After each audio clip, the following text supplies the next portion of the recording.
반갑습니다. 전 순경공채 면접관 이노기입니다. 이번 시간에는 국가보안법 존폐 여부에 대해서 한번 알아보겠습니다. 여러분, 국가보안법 여러분 다 아시죠? 자, 국가보안법은 과연 폐지해야 될까요? 아니면 존속을 시켜야 될까요? 아니면 제3의 대안이 있을까요? 한번 살펴보겠습니다. 여러분 아시다시피 국가보안법은 국가안보, 즉 우리 대한민국의 체제 안정을 지키기 위해서 필수인 법이라고 알고 있죠. 그런데 이걸 폐지를 주장하는 사람도 있단 말이에요. 왜 폐지를 주장하는지, 그 논거는 어떤 게 있는지, 다음에 폐지해서는 안 된다, 절대 폐지해서는 안 되고 국가보안법을 유지시켜야 된다는 유지론자들도 있습니다. 왜 국가보안법은 존속시켜야 되는지 그 논거들 한번 차근차근 살펴보도록 하겠습니다. 이거는 대한민국의 이제 국가안보관을 묻는 질문들이죠. 이 답변에 따라서 여러분의 국가 간 안보관이 드러나는 거예요.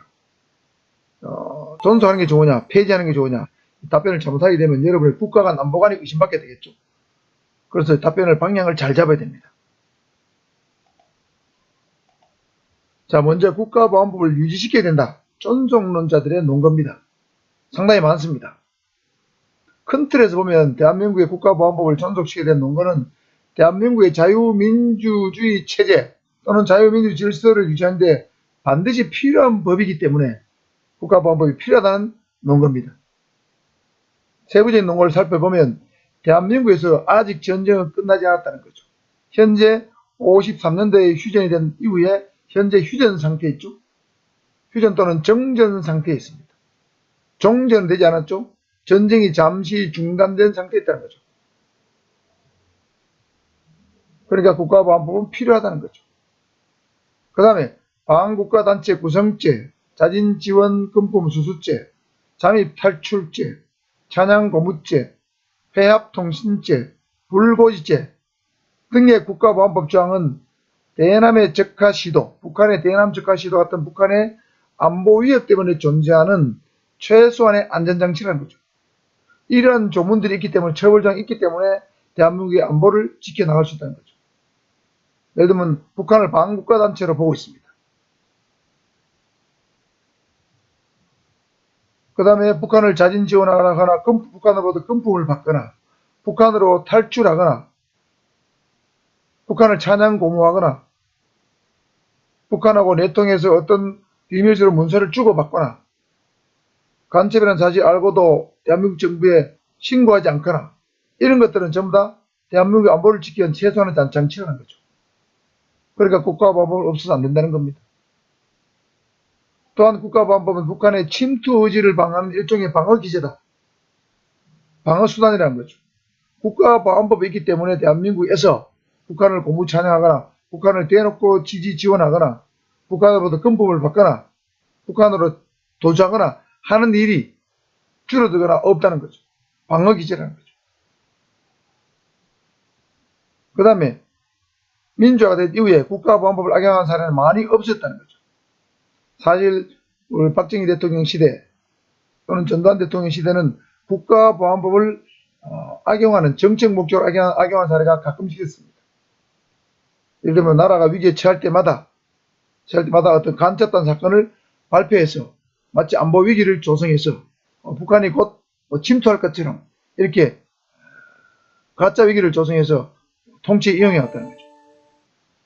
그러니까 국가보안법 위반 사범이 아님에도 불구하고 또는 간첩이 아님에도 불구하고 간첩단을 만들어서 또는 간첩으로 만들어서 체제 유지하는데 악용해 왔다는 거죠. 그런데 민주화 시대 이후에는 이런 것은 거의 없어졌다는 거죠. 아주 오래된 정권에 있어 왔지만 지금 정부 이후 또는 최근 정부 이후는 없다는 거죠. 그러니까 국가보안법을 악용하기 때문에 국가보안법을 폐지된다, 그런 논거는 의미가 없다는 뜻입니다. 또한 법원도 인권의 침해를 막기 위해서 국가보안법 적용을 엄격히 하고 있습니다. 예를 들면 검찰에서 국가보안법으로 기소하더라도 1심, 2심 또는 대법원에서 무죄의 판결을 내린 경우가 제법 있습니다. 그러니까 국가보안법 적용은 굉장히 엄격히 한다는 거죠. 쉽게 국가보안법을 적용해서 유죄 판결을 하지 않는다는 거죠. 그러니까 남용될 여지가 적다는 겁니다. 그 다음에 국정원의 대공수사건이 문재인 정부 들어서 경찰로 이관되었습니다. 국정원 대공수사건이 없어졌습니다. 그래서 국가 전체적으로 보면 대공수사 능력이 많이 저하된 상태입니다. 그런 상태에서 국가보안법을 폐지하면 북한을 고무 찬양하거나 이러한 어떤 범죄를 저질러도 어떻게 처벌할 방법이 없다는 거죠. 그러니까 이런 행위들이 굉장히 많이 일어날 가능성이 높다는 거죠. 그런 반자유주의적 형태가 기승을 부릴 우리가 있다는 거죠. 그래서 국가보안법은 필요하다.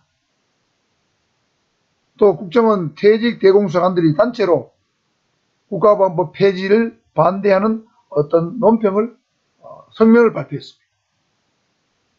국정원의 대공수사권을 경찰로 이관하는 걸 반대하는 논평, 그 다음에 국가보안법 폐지를 반대하는 논평을 단체로 표명했습니다. 국가보안법을 폐지하면 대한민국의 운명을 북한의 손에 맡기는 것이다. 우리의 목숨을 북한에 맡기는 것이다. 해서 매우 위험한 발상이라고 하면서 반대 의견을 표명한 바가 있습니다. 그리고 아직도 북한은 적화 통일 노선을 포기하지 않았다는 거죠. 이거는 제 얘기가 아니고 2008년도 대법원 판결문에 나오는 얘기입니다. 북한의 모든 상황을 살펴봤을 때 겉으로는 남한과 어떤 협상을 하기 위해서 또는 평화 모드를 조성하기 위해서 어떤 협상에 나서고 있지만 사실 내면적으로 들어가 보면 노동당 규약, 정치 노선에서는 전혀 변한 게 없다는 거죠. 북한은 변한 게 없는데 남한만 국가보안법을 폐지해서 북한의 위협으로부터 무방비 상태로 둬서는 안 된다는 거죠. 안보는 한번 뚫리면 끝이라는 겁니다. 그래서 안보는 낭만이 아니라는 거죠. 낭만적으로 생각해서는 안 된다는 겁니다. 아주 냉철하고 객관적으로 국가안보 문제를 바라봐야 된다는 뜻이에요. 그 다음에 국가보안법 폐지로 좋아할 사람들은 누구냐? 대한민국을 적대시하는 일부 파괴 세력. 예를 들면 북한 정권과 종북 좌파밖에 없다는 거죠. 대한민국의 모든 거의 대부분의 국민들은 국가보안법 존속을 원한다는 거죠. 우리나라에 종북 좌파가 몇 명 있느냐? 그건 정확히 알 수 없습니다. 어떤 정보기 안에서는 한 10,000명에서 50,000명 정도 있지 않겠느냐? 이런 얘기를 하지만 정확하게 나온 통계는 없습니다. 왜? 누가 종북 좌파라고 이마에 써붙이고 다니는 게 아니기 때문에. 다만 이석기 같은 사람은 주사파라는 것이 명백히 헌법재판소 결정문에서 드러났죠. 통합진보당과 이석기는 주사파다, 종북 좌파다는 것이 드러났습니다. 제가 볼 때는 굉장히 많을 겁니다. 국내 시민단체와 공공기관 곳곳에 간첩과 주사파가 있다는 북한 정찰 총국 출신의 고위 탈북자가 증언을 한 바가 있습니다. 심지어 청와대에도 그런 사람이 있다는 증언을 했습니다. 자, 그 예로 2021년 8월에 충북 청주에서 노동단체 활동가 4명이 국가보안법 혐의로 구속이 되었습니다. 이 친구들은 북한에 청성서열하고 북한으로부터 수만 달러 공작금을 받고 남한이 F-35기를 도입하는 걸 반대하고 지하 조직을 결성하는 등 여러가지 대한민국 정부의 불리한 이적 행위를 했다는 거죠. 구속되었습니다. 노동단체 활동가죠. 그래서 국내 시민단체, 공공기관, 노동단체, 인권단체 관계자 중에 어떤 사람들은 소수는 주사파가 있다는 뜻입니다. 누군지는 알 수 없습니다. 순수한 시민운동가, 인권운동가도 있겠지만 북한의 사상을 신봉하는 주사파가 보이지 않겠다는 거죠.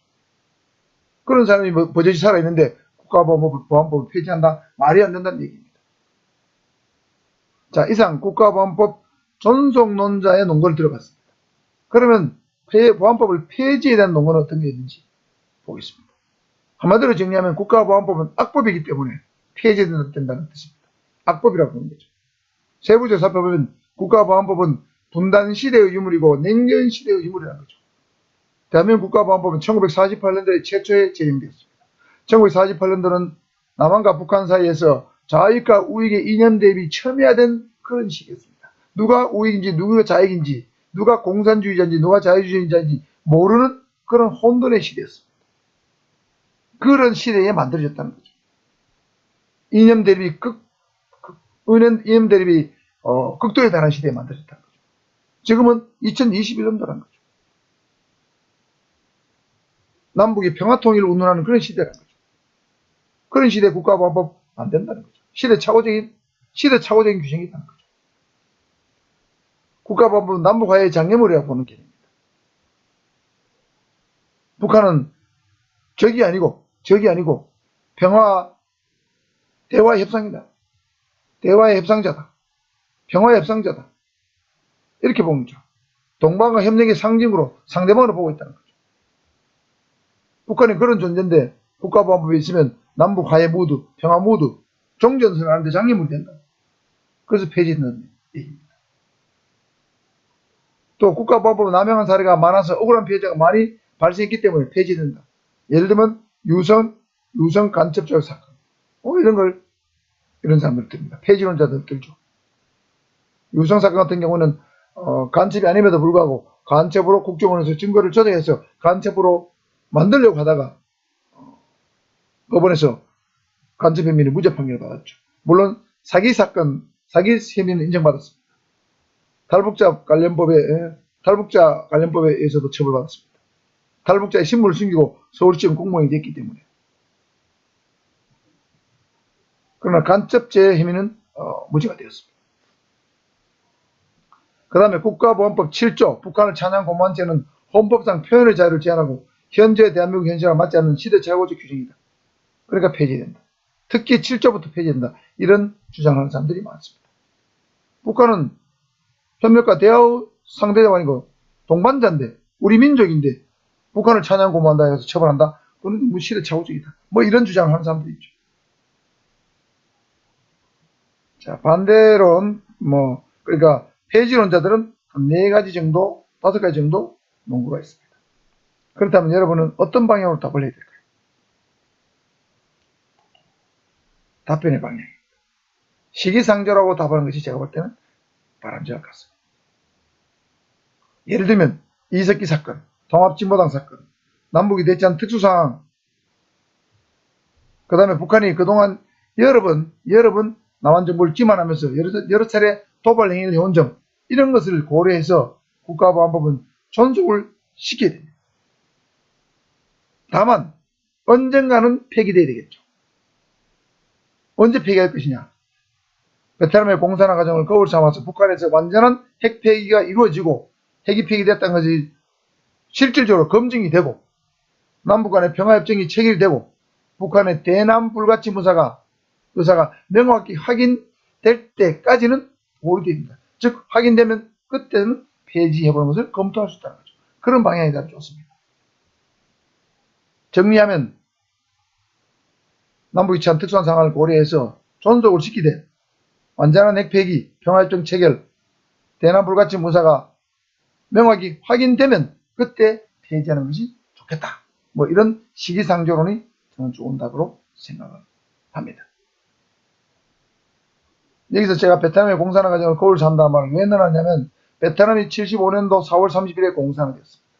베트남의 공산화 되기 전에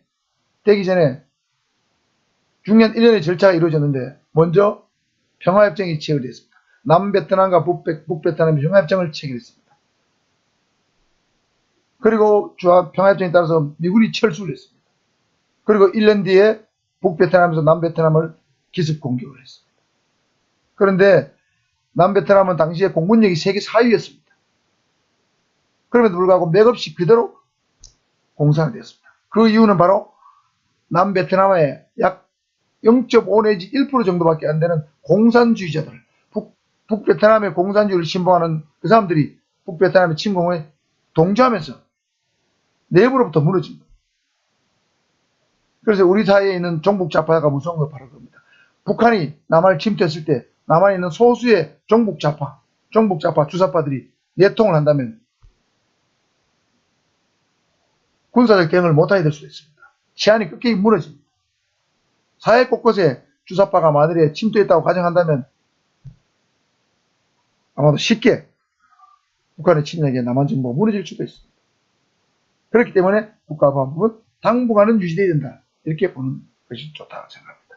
또 특히 현재 국정원의 대공사건이 경찰로 넘어왔고 경찰에 안보수사과가 신설돼서 안보수사과가 신설돼서 안보수사 파트에서 유일하게 경찰만이 간첩사건하고 국가보안법 사건을 수사를 하고 있습니다. 현재 경찰이 그 업무를 맡고 있는데 국가보안법을 폐지한다? 말이 안 되는 얘기죠. 그래서 시기상조가 좋다는 겁니다.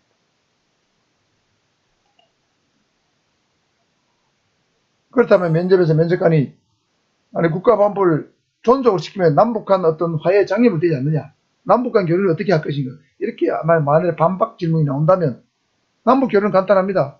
북한의 비핵화 진전 상태를 봐가면서 현재의 남북 교류 협력법에 따라서 진행하면 문제 없다고 생각합니다. 이렇게 답을 하면 끝입니다. 남북 교류 협력법 알아두십시오. 그 다음에 북한은 그럼 반국가 단체인가, 이런 질문을 할 수도 있습니다. 이 반국가 단체 구성체가 있죠. 북한은 반국가 단체인가? 북한은 이중적 지위를 갖고 있다고 답을 하는 게 좋습니다. 하나는 조국의 평화적 통일을 위한 대화의 협력의 동반자적 지위도 갖고 있습니다. 대화 협력의 동반자이기도 하지만 다른 한편으로는 남북한 관계가 어떤 평화 무드로 변화됨에도 불구하고 여전히 속으로는, 안으로는 적가 통일 노선을 유지하면서 우리의 자유민주 체제를 전복하고자 기도하는 반국가 단체죠. 극과 극의 두 가지 성격을 동시에 갖고 있는 것이 북한입니다. 대화 협력의 동반자, 반국가 단체. 그런 이중적 존재라고 답을 하는 게 좋습니다. 그래서 우리 현재 문재인 정부에서는 대화 협력의 동반자로 보고 북한하고 끊임없이 어떤 협상, 종전선언, 뭐 이런 걸 지금 추진하고 있죠. 그러나 대화협력의 동반자라고 본다는 것은 굉장히 위험한 발상입니다. 대화협력의 동반자이기도 하지만 언제든지 남한을 침략할 수 있는 반국가 단체라는 생각도 항상 염두에 둬야 된다는 거죠.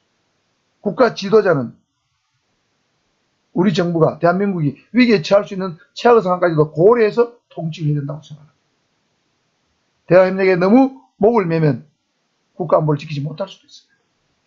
그래서 북한은 이중적 성격을 갖고 있는 단체단을 염두에 두고 여러분이 이 문제에 접근하는 시절은 좋다고 생각합니다. 자, 오늘은 국가보안법 존폐에 대해서 한번 살펴보았습니다.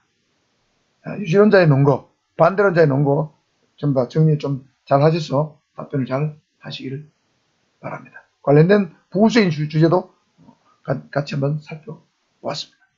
면접이 정말 얼마 남지 않았습니다. 좋은 선거 있기를 빌면서 마치겠습니다. 구독과